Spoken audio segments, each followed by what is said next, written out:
This is the case from a Heuer 8440 quartz dive watch. It's made from stainless steel, and we're going to polish it.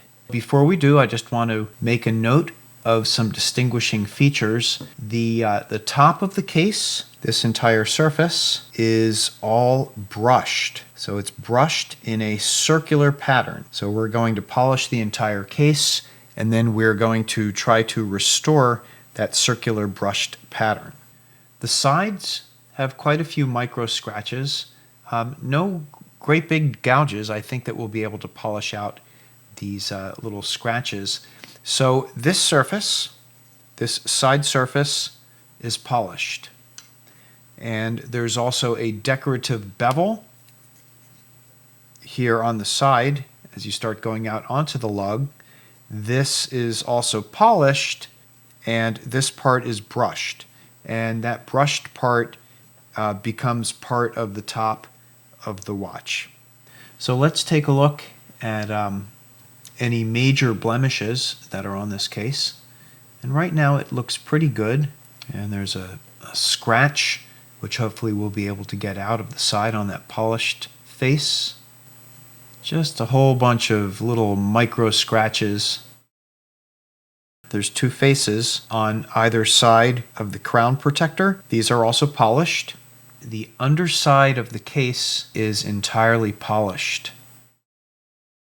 There's lots of fine marks on the watch back. There is one very prominent scratch right here that goes like this, and that's fairly deep. So I think that we can knock that down, and we can make it probably almost unnoticeable, but I just want to manage expectations. I think we can, we'll clean up the face. We don't want to clean it too much because we don't want to take away the writing, but I think that we can do a good job cleaning this up.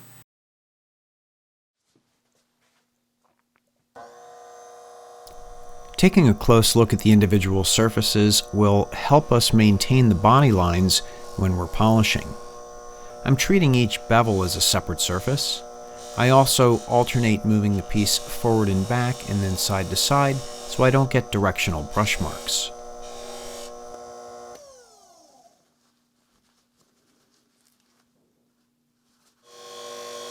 I'm using a black abrasive compound on the left wheel and a green polishing compound on the right wheel.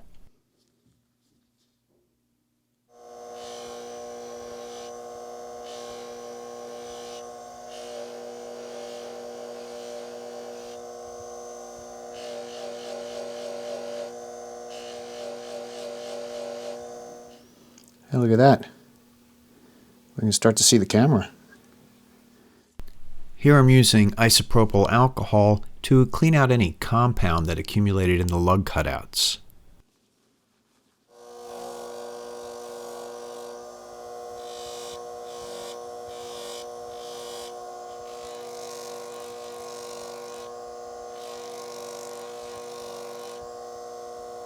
Oh, that's beautiful. Oh, wow. Here's the test. Can you see the camera? Reflection? Yep, there it is. Let's see, can you use it as a mirror? Look at that right there. I'm very, very happy with how the back came out. All right, so we're just going to work our way around it and get everything to a nice lustrous polish, and then we'll come in here and we'll try our hand at a brush finish.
It's interesting just how much of the brush finish came off. Biggest scratch on this case is right there, and it's still visible, but now it's more of a hairline, so I'm pleased. Some of the compound likes to get into the the little dents, so that's actually a good indicator of where you have to work it a little bit more.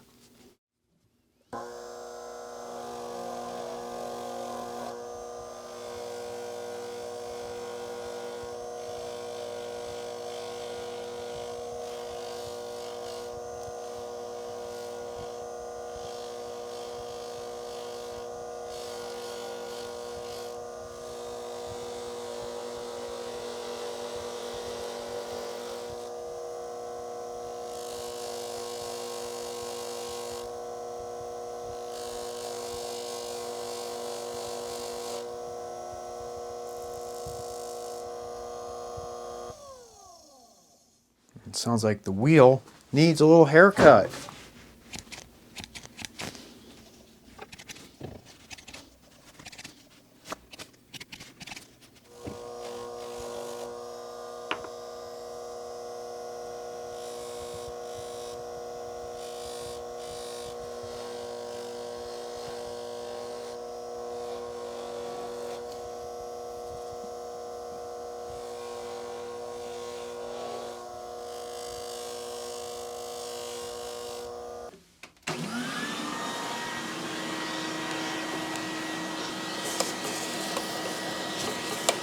While I'm here, I thought I'd show you a little mod I made.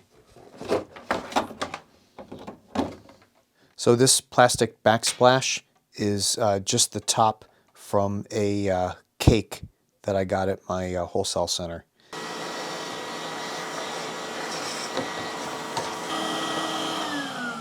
Look at that. That cleaned up really nicely. The other thing I did with the bench grinder since getting it is I just attached it to a piece of board, and it's just held in with a couple of screws, and then I put some little rubber furniture bumpers here, 6 of them, and it gives a very nice no-slip base. I really don't even have to anchor it down, and it just stays in place.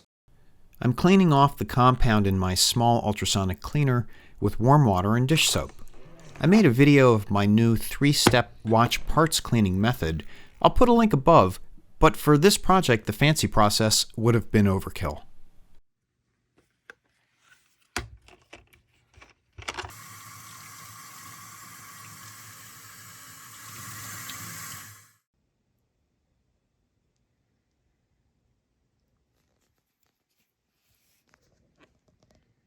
I'm very pleased with how this came out. Okay, so the goal here is we want to mask the parts that are going to stay shiny. And I'll show you how we're going to do that. We're going to use this tape. This is like a heat tape, leaves no residue.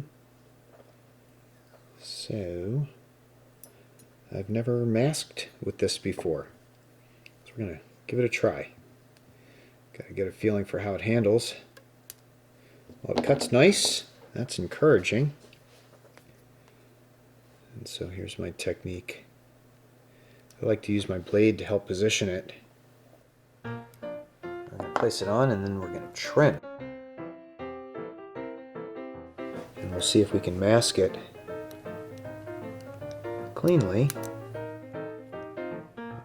Let's see if we can just plunge and slide. Plunge and slide. How'd we do? Oh, we did well. Okay, hold on. Yeah, it looks pretty good. What I want to do is trace this line.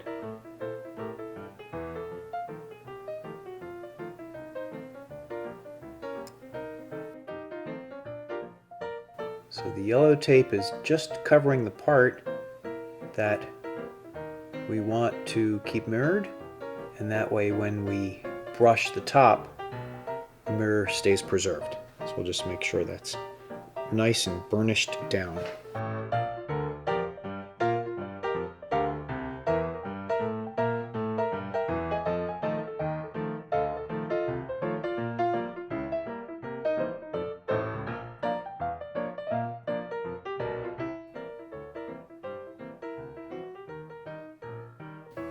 Make a little relief cut here so we could fold down our edges.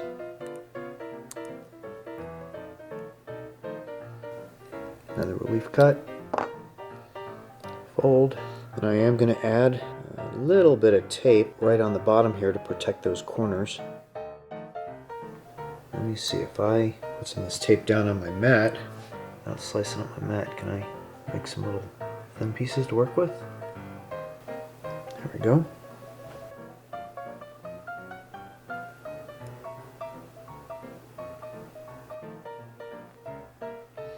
Alright, I think we get the general idea here. I want to protect this bezel.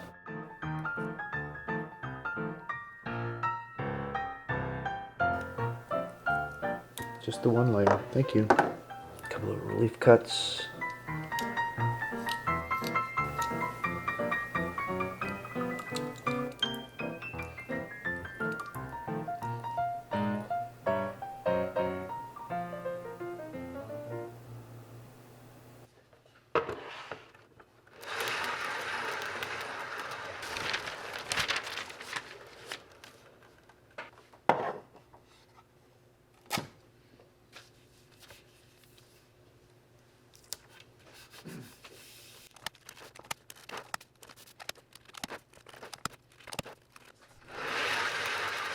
Let's find our center. Ooh, that seems pretty close. All right. Let's grab some Radical putty.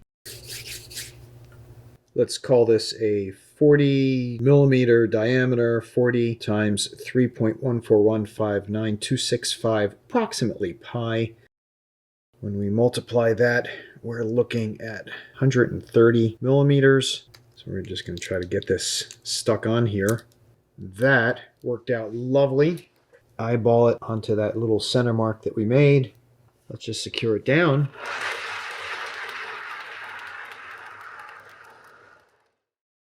So this is what we are working with. We have some 3M abrasive pads, and I've just cut a few smaller strips just to make it easier to handle. And hey, let's give this a try. So I think that since I'm right-handed, I'm going to spin it in this direction.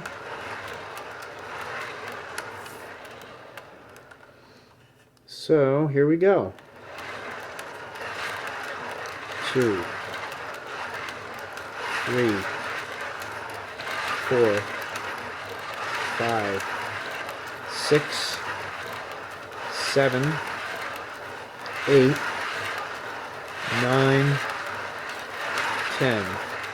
Okay, that's about 10, and oh, it's working. It's working. Check my tape, and I'm going to apply a little bit more pressure this time. 1, 2. Oop. Now what's happening is it's going thump, thump, thump as the lugs are going past this. So maybe I want to just go lighter. Let me try lighter.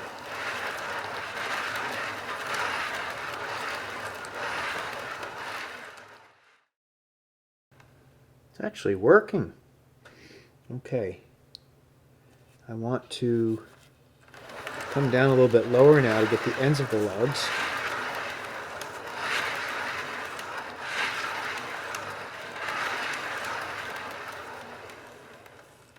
Alright, I'm getting some tape pulling off just a little bit there. I think I'm going to just kind of do this by hand.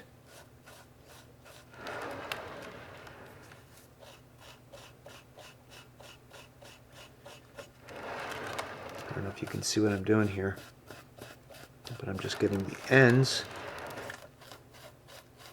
of the lugs in the direction of the tape.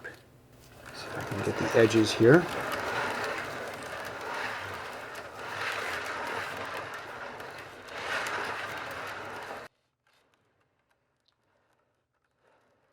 I think we're looking real good right here.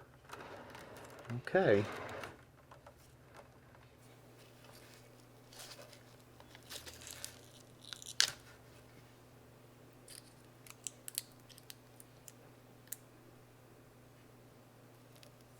And I'm glad that I put something down because it definitely abraded the surface.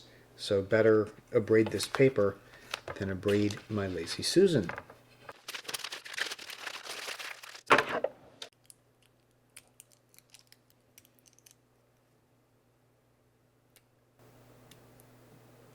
Oh, this edge is beautiful. Okay, big reveal. Let's see. How did we do?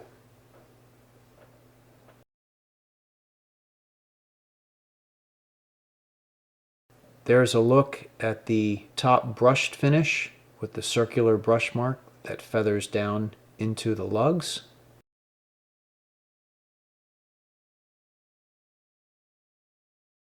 There's the polished underbelly of the case, nice and shiny.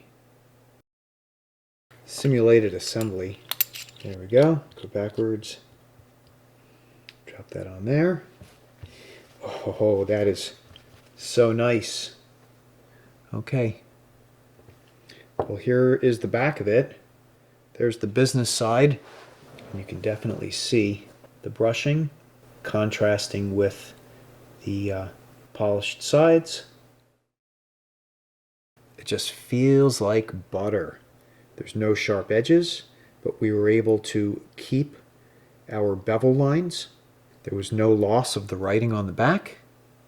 I was able to get a really nice polish on the edge of the rotating bezel, and I stayed away from the numbers because I didn't want to take off the numbers.